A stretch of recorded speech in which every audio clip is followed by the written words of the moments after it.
stalker. Steve, is there any concern with Steph with the ankle? He was telling us he tweaked it again last night, that it might linger a little more than just tonight. Hope not.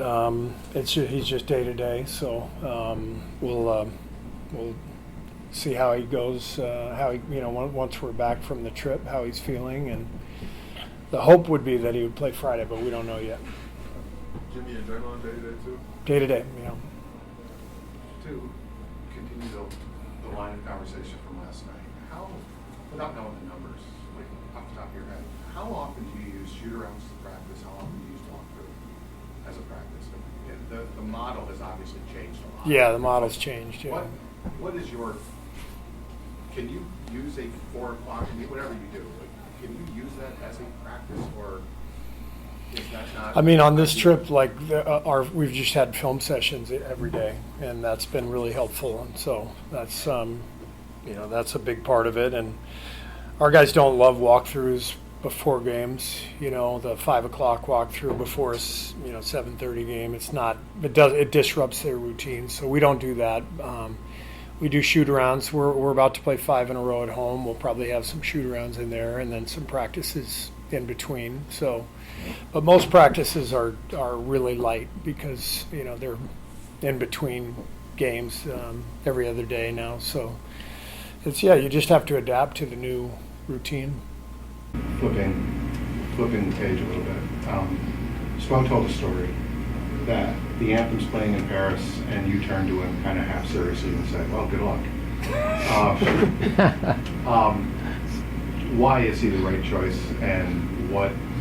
He said he hasn't talked to you specifically about the transition of how you get started in this, but what will you tell him when the time comes about what comes with that job? I don't need to tell him anything. Spo is an incredible coach, and he's had a couple of years now in USA basketball with the World Cup and the Olympics, so he knows what it's about. He's got a great relationship with Sean Ford and Grant Hill.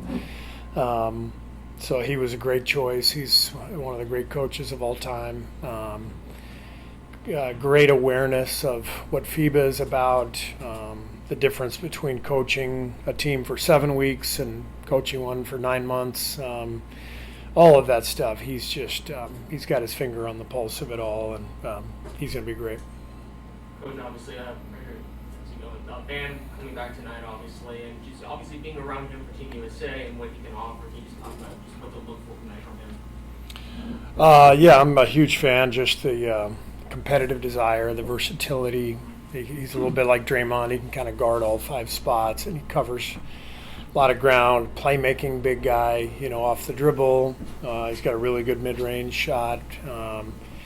And more than anything, he's a winner. He's one of those guys who he just brings the energy, the appropriate attitude every single day to practice, to games.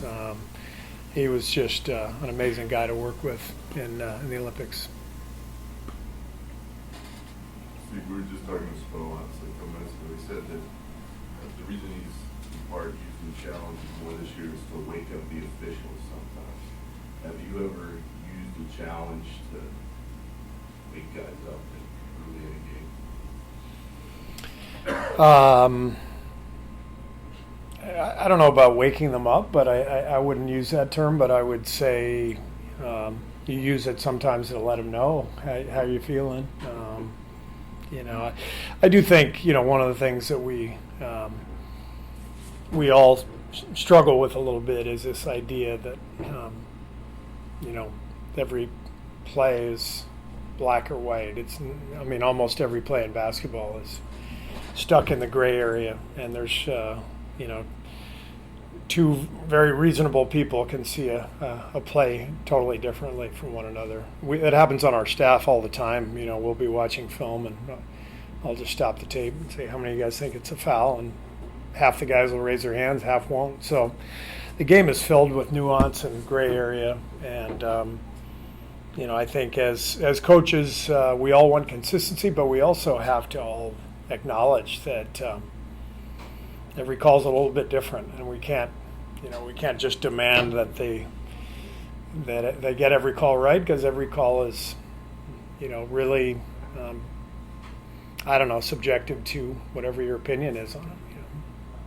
Coach, going back to your recent comments on the soft tissue injuries this season, and you're someone who suffered a soft tissue injury of your own back in '86, where Tim Tapp said it could have been career-ending, and obviously, how that one you were able to play 15 more years after that. What are your thoughts about maybe the mentality you have, having suffered an injury of that magnitude back when technology wasn't what it is today, and how you can maybe impart wisdom to your players to help prevent injuries themselves, or put them in the positions? Yeah, I mean, that injury was a torn ACL, so I think that's different from what we're talking about. The hamstring strains, the groin strains, calf strains that you're seeing a lot of.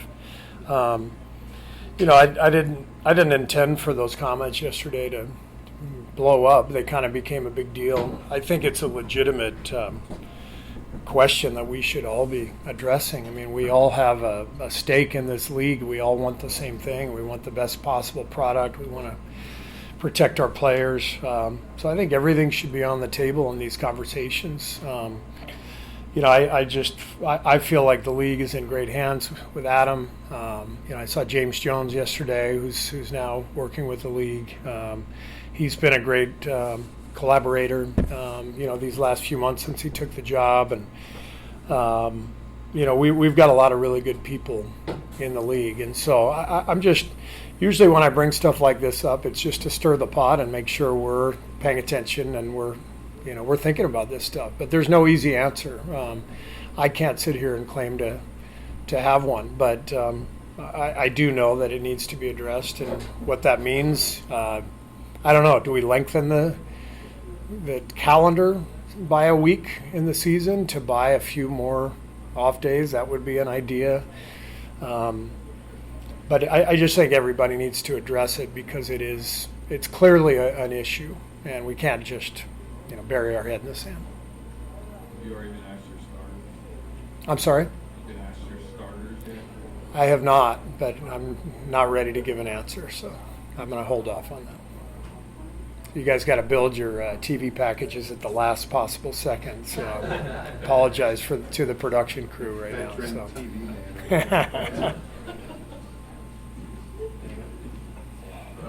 We saw the update on Mel, but how has it been just having him on the trip, and are you kind of envisioning his fit, seeing 6 games with him last year, just when he's back, what he's able to contribute? Yeah, the update's good. I mean, he's progressing, and we will have another update in when? 10 days. So it's coming along. He went to Santa Cruz last week when we were on the road, and I'm excited about him. There's a reason we were, excited to sign him in the summer. He's a really good two-way player. He provides a lot of stability, decision making. You can see, I mean, every night we either take care of the ball and win, or don't take care of it and lose. And we're 8-0 when we win the turnover battle, 1-7 when we don't. So Melt's a guy who takes care of the ball. So I would tell you that anybody who can take care of the ball and play defense has a great chance to play for us.